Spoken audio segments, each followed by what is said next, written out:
शुरू अल्लाह के नाम से जुनायद मेहरबान रहम करने वाला। अस्सलाम वालेकुम नाज़रीन, आप देखें मेरा यूट्यूब चैनल और मेरा नाम है मोहम्मद हारून। जावेद बट का कत्ल एक बहुत ही अहम वाकया लाहौर के अंदर रूनुमा हुआ था और इसके कत्ल के जो नामजद मुल्ज़िमान थे वो कैसर बट और अमीर फतेह थे। अब ऐसा महसूस होता है कि शायद तीफी बट फैमिली और बालाज फैमिली के दरमियान जो है शायद दुश्मनी के बादल जो है वो छटने लगे हुए हैं। जावेद बट के कत्ल की अगर हम बात करते हैं तो इस कत्ल से मुतल्लिक जितने भी करैक्टर्स थे अब वो आहिस्ता आहिस्ता सामने आने लग गए और आज लाहौर के अंदर बड़ी अहम डेवलपमेंट हुई है। अमीर फतेह जो काफी अरसे से रुपोज था वो आज यकदम सामने आ गया। अब वो कहां सामने आया ये मैं आगे चल के आपको बताता हूं। और दूसरी जानिब कैसर बट की जो है आज अबूरी जमानत की पेशी थी। इस हवाले से भी आज आपको बताऊंगा कि ये अबूरी जमानत कंफर्म हुई है या इसमें तोसी हुई है।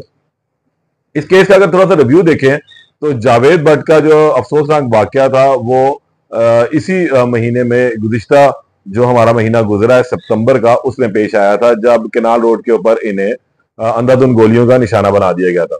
जिसके बाद इनकी एहलिया ने जो एफआईआर दर्ज करवाई थी वो दो मुल्जिमान थे, कैसर बट और अमीर फतेह के खिलाफ नामजद करवाई थी। तमाम बाद में कुछ चीजें तब्दील हुई। अजहर बट नामी एक शूटर सामने आया, अलियास सामने आया, आरिफ भट्टी का किरदार सामने आया। तो ये लोगों ने आकर जो है केस का रुख थोड़ा सा बदल दिया और इसमें जो है पुलिस की जानिब से बहुत अहम चीजें की गई। एक जीआईटी बनाई थी, फिर पैनल ऑफ ऑफिसर्स बनाए गए। ये वो लोग थे जिन्होंने इस तमाम केस की तफ्तीश करनी थी। तहम शायद इन्हीं लोगों की अब यकीन दहानी के ऊपर कुछ बड़ी अहम डेवलपमेंट जो है वो हुई है और उसमें सबसे अहम डेवलपमेंट ये थी कि आज अमीर फतेह ने अदालत के सामने सरेंडर कर दिया। अदालत के सामने सरेंडर करने का मतलब ये होता है कि खुद को जुडिशियल कस्टडी में दे देना, अदालती तहवील में दे देना, अदालत की हिफाजत में आ जाना। यानी कि आप अगर किसी केस में मतलूब हैं या मुलविस पाए जाते हैं तो फिर आप अदालत के पास जाके सरेंडर करते हैं और वहां से अबूरी जमानत करवा लेते हैं। और कुछ इसी तरह ही अमीर फतेह ने भी किया है कि आज अमीर फतेह सुबह ही सुबह अचानक जो है लाहौर की सेशन अदालत में जा पहुंचे और अपनी अबूरी जमानत जो है उन्होंने करवाई। अदालत ने अबूरी जमानत में उन्होंने ये मौका इख्तियार किया कि जो मेरे खिलाफ मुकदमा दर्ज किया गया जो झूठा है, मनगढ़ंत है, मेरा इस केस से कोई ताल्लुक नहीं है, मैं तो अपने घर पर मौजूद था, हमने कोई साजिश नहीं रची है, तो हमें बिला वजह इस केस में जो है वो शामिल किया गया। जिस पर अदालत ने जो है इनकी अबूरी जमानत जो है वो 6 नवंबर तक जो है मंजूर कर लिए। ये पहला इस हम कह सकते हैं कि मौका है जब अमीर फतेह सामने आया। इससे कबल अमीर फतेह जब सामने आया था तो वो उसने अपना एक वीडियो बयान जारी किया था जिसमें उसका कहना था कि जनाब वो आधा अंग्रेजी में था, आधा उर्दू में था और इस हवाले से था कि भाई तीफी बट जो फैमिली है उन्होंने हमारा नुकसान ज्यादा किया। मेरा दादा कत्ल हुए, मेरा बाप हुआ, मेरा बड़ा भाई हुआ और अब इन्होंने अपने ही बंदे को खुद मारकर हमारे ऊपर इल्जामात लगा दिए हैं। तो इस तरह की एक मुकम्मल तौर पर जज्बाती किस्म की जो है गुफ्तगू उन्होंने की थी। अच्छा, अब इसके बाद इस कत्ल के जो दूसरा मुलजिम था वो थे कैसर बट। कैसर बट भी गुज़िश्ता हफ्ते जो है मंजर आम पर आया और फिर आकर उन्होंने 2 मरतबा अपनी अबूरी जमानत करवाई और आज इनकी अबूरी जमानत तीसरी मरतबा हुई है। इनकी अबूरी जमानत में भी 6 तारीख तक जो है तोसी कर दी गई है। अमीर फतेह की अबूरी जमानत जो है 6 नवंबर तक मंजूर हुई है। इसके अलावा कैसर बट की जो है अबूरी जमानत 6 नवंबर तक तोसी कर दी गई। अच्छा, ये तो अब सूरत हाल यहां पर ही है। अब अमीर फतेह क्या करेगा? अमीर फतेह के सामने अब 2 टास्क है। अदालत ने एक तो रिकॉर्ड तलब कर लिया इस मुकदमे का, दूसरे हदायत की कि आप जाके शामिल तफ्तीश हो। तो अब इसे शामिल तफ्तीश होने के लिए 3 जगह जो है तकरीबन जो है वो गालबन जाना पड़ सकता है। एक तो सीआईए मॉडल टाउन के पास ये केस था, तो सीआईए मॉडल टाउन के जो तफ्तीशी अफसरान थे वो इस हवाले से अब इनसे तफ्तीश कर सकते हैं। दूसरे ये कि पुलिस ने फिर एक जीआईटी बनाई थी, उस जीआईटी के बाद फिर पैनल ऑफ ऑफिसर्स का जो है एक ग्रुप तश्कील दिया था जिनमें 2 एसपी थे, डीएसपी थे। इन्होंने जो है इस तमाम केस की तफ्तीश करी थी। अब ये जाकर पैनल ऑफ ऑफिसर्स के सामने पेश होगा, वहां पर अपनी बेगुनाही के सबूत देंगे, वहां पर तमाम वो हकायक सामने रखे जाएंगे जो इनके पास है इस वाकये से मुताबिक जिसमें जावेद बट जो है वो मारे गए। क्योंकि मेन अहम चीज अब यह है कि तीफी बट जो इस तमाम केस को लीड कर रहे हैं, क्योंकि जावेद बट उनके बहनोई थे, तो जाहिर सी बात है कि तीफी बट इस केस से पीछे तो नहीं हट सकता। गॉलबन वो पाकिस्तान में मौजूद नहीं है, लेकिन उसके बावजूद उसकी लीगल टीम इन तमाम चीजों को जो है वो देख रही है। और अभी इसी केस में अमीर फतेह जब एकदम सामने आया तो एक बहुत बड़ी डेवलपमेंट है कि अमीर फतेह ने आकर, क्योंकि जो पहला बयान इसने दिया था और कैसर बट ने दिया था, उसमें इन दोनों ने यही कहा था कि हमारा इस केस से कोई ताल्लुक नहीं है, हमारे तो फरिश्तों को भी इल्म नहीं है कि ये वकूआ कब, कहां और किसने करवाया, क्यों करवाया, और हमें जब कहेंगे, जहां कहेंगे, हम लोग सामने आ जाएंगे और आके अपनी बेगुनाही के सबूत देंगे। तो हम उस वक्त मौका नहीं था, हालात कुछ इस किस्म के थे, गम और गुस्सा था दूसरी पार्टी की तरफ से भी।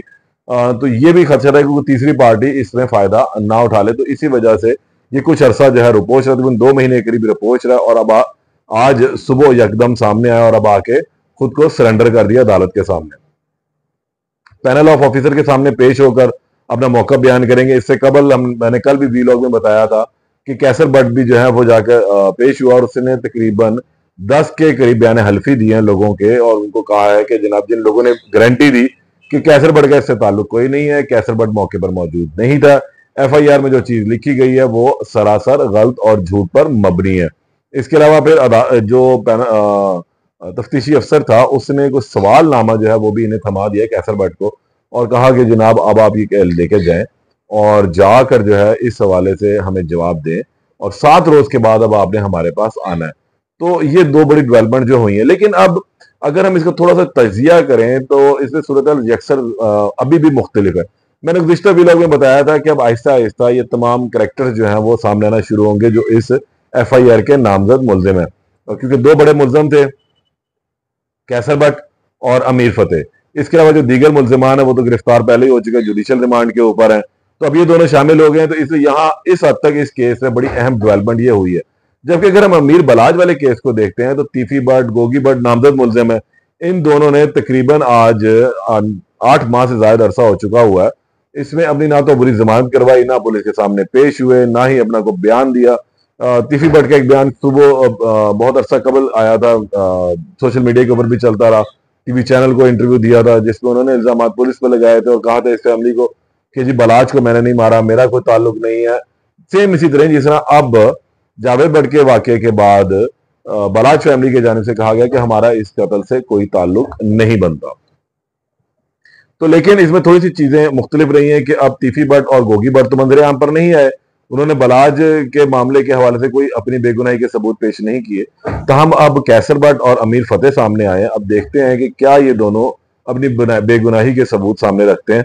तो हम अब 7 दिन के अंदर इनको दोबारा पेश होना है अदालत में भी, उसके बाद शामिल तफ्तीश भी होना है। तो यहां तक जो है एक बहुत बड़ी डेवलपमेंट हो चुकी हुई है इस केस में, और अब ऐसा लग रहा है, जो जराये ने बताया कि जल्द ही, क्योंकि कुछ मीडिएटर्स जो है वो बीच में मौजूद थे, कोशिशें की गई थी, मौसम की जानिब से इनकार भी किया गया, फिर भी सुलह की कोशिशें हैं वो जारी भी हैं। सुलह अभी हुई नहीं है, इम्कानात भी कोई नहीं है, लेकिन बर्फ हल्की हल्की जो है वो पिघलने लगी है। और जो जराये उनका ये कहना है कि तीफी बट भी जल्द अफगाल शायद मंजर आम पर आ जाएंगे और वो भी अपनी अबूरी जमानत करवाएंगे, वो भी अपनी बेगुनाही का सबूत रखेगा, और बताया कि बलाज वाले मामले में इसका कोई भी ताल्लुक नहीं बनता। तो देखते हैं कि अब आने वाले दिनों में इसमें क्या मजीद डेवलपमेंट होती है। लेकिन ये एक बड़ी डेवलपमेंट थी कि अमीर फतेह ने सरेंडर करते हुए अब अपनी अबूरी जमानत करवा ली है, और 6 नवंबर तक इस अबूरी जमानत में अदालत ने इसको मंजूर कर लिया है। कैसर बट की अबूरी जमानत में 6 नवंबर तक तोसी हुई है। दोनों मुल्जिमान जो हैं दोबारा इकट्ठे पेश होंगे, और अब देखते हैं कि आगे आने वाले दिनों में इस केस में क्या मजीद डेवलपमेंट होती है। जो भी होगा इस केस में, इससे कबल भी, इससे पीछे भी, इस दौरान भी अगर कुछ डेवलपमेंट होती है तो उससे आपको आगाह करूंगा, खास तौर पर कि फतेह पुलिस के सामने पेश होता है या नहीं होता, और अगर पेश होता है तो वहां क्या गुफ्तगू होती है, क्या मामला होते हैं, उससे भी आपको आगाह किया जाएगा। तब तक के लिए इजाजत दें। अल्लाह निगहबान।